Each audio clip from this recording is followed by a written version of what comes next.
Pernah kepikiran nggak gimana ceritanya sebuah tempat yang tadinya sepi banget, tiba-tiba bisa jadi tujuan wisata yang super rame? Apakah ini cuma soal keberuntungan aja karena alamnya indah gitu? Atau jangan-jangan ada sebuah rancangan besar di baliknya? Nah, yuk kita bedah sama-sama. Pertanyaan ini nih yang jadi inti pembahasan kita. Karena seperti yang bakal kita lihat, di balik setiap destinasi yang sukses, itu hampir nggak pernah cuma soal kebetulan. Seringnya, ada strategi yang cerdas yang benar-benar disengaja. Dan gambar ini nunjukin perbedaannya secara gamblang. Coba lihat.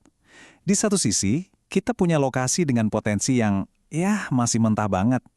Tapi di sisi lain, tempat yang sama bisa jadi hidup, penuh orang, dan menarik banget buat wisatawan.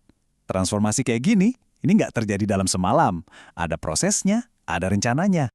Oke, jadi ini dia peta jalan pembahasan kita. Kita bakal lihat gimana sih perjalanannya dari permata lokal jadi destinasi. Terus, kita bedah soal rencana pariwisata 2 tingkat. Apa itu menggobarkan api untuk situs yang udah berkembang, dan gimana cara menanam benih buat situs rintisan. Lalu ada yang namanya kekuatan pentahelix. Dan terakhir, kita simpulkan semuanya dalam sebuah cetak biru untuk pertumbuhan. Baik, kita mulai dari awal ya. Jadi tantangannya tuh di sini. Gimana caranya ngambil tempat-tempat yang mungkin cuma dikenal warga lokal aja, terus mengangkatnya ke panggung yang jauh lebih besar? Dan disinilah kuncinya. Para perencana sadar betul satu hal yang fundamental banget. Nggak semua lokasi wisata itu startnya sama. Jadi kalau kita paksain satu solusi buat semua tempat, wah itu sih resep jitu buat gagal. Jelas butuh lebih dari satu strategi. Nah, disinilah rencananya jadi kelihatan cerdas banget. Jadi, alih-alih bikin satu rencana raksasa buat semua, mereka justru memecahnya. Jadi ada 2 jalur pengembangan yang beda total, masing-masing punya alat dan tujuannya sendiri. Oke, coba perhatikan pembagiannya ini. Keren banget. Jadi ada 2 kategori. Pertama, wisata berkembang. Anggap aja ini tempat-tempat yang apinya udah nyala, walau mungkin masih kecil. Tugasnya? Gampang, kipasi apinya biar jadi gede.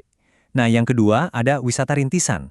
Ini ibaratnya lokasi yang potensinya masih terkunci, kayak benih yang belum ditanam. Tugasnya? Ya, kita harus mencangkul tanahnya dulu, menanam, dan merawatnya dari nol.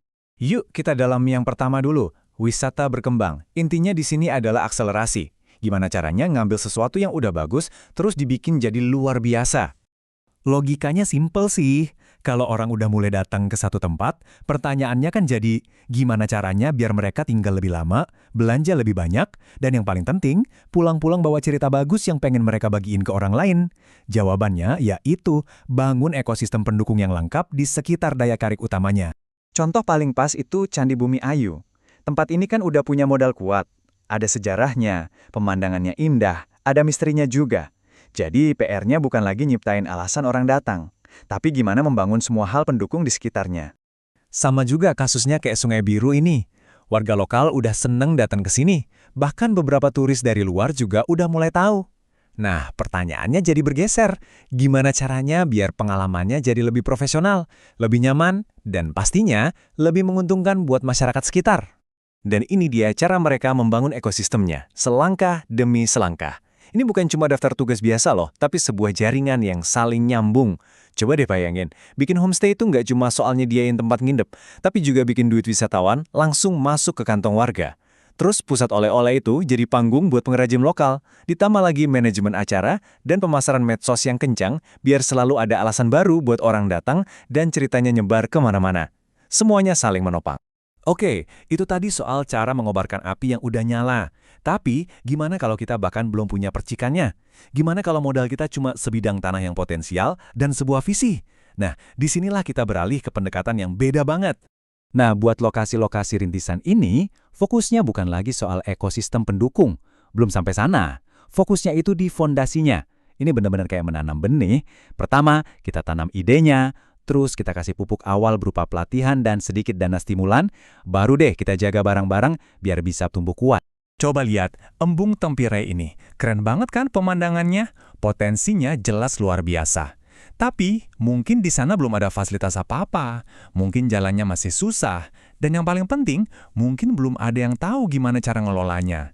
Ini tuh ibarat kanvas kosong yang indah, yang lagi nunggu sentuhan pertama dari seorang seniman strategis. Dan gambar ini nunjukin dengan jujur banget apa artinya membangun dari nol. Kadang-kadang yang ada di awal itu ya cuma ini. Sebuah papan nama dan semangat dari komunitas. Benar-benar titik nol dari sebuah perjalanan panjang. Makanya, bentuk dukungannya juga beda total. Di sini kita nggak ngomongin bangun pusat oleh-oleh dulu, tapi lebih ke ngasih pelatihan dasar soal sadar wisata.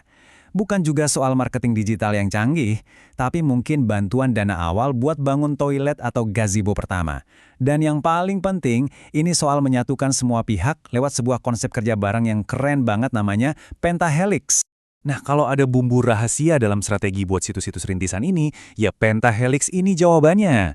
Idenya sebenarnya simpel, membangun pariwisata dari nol itu berat banget, nggak mungkin bisa dikerjain sendirian.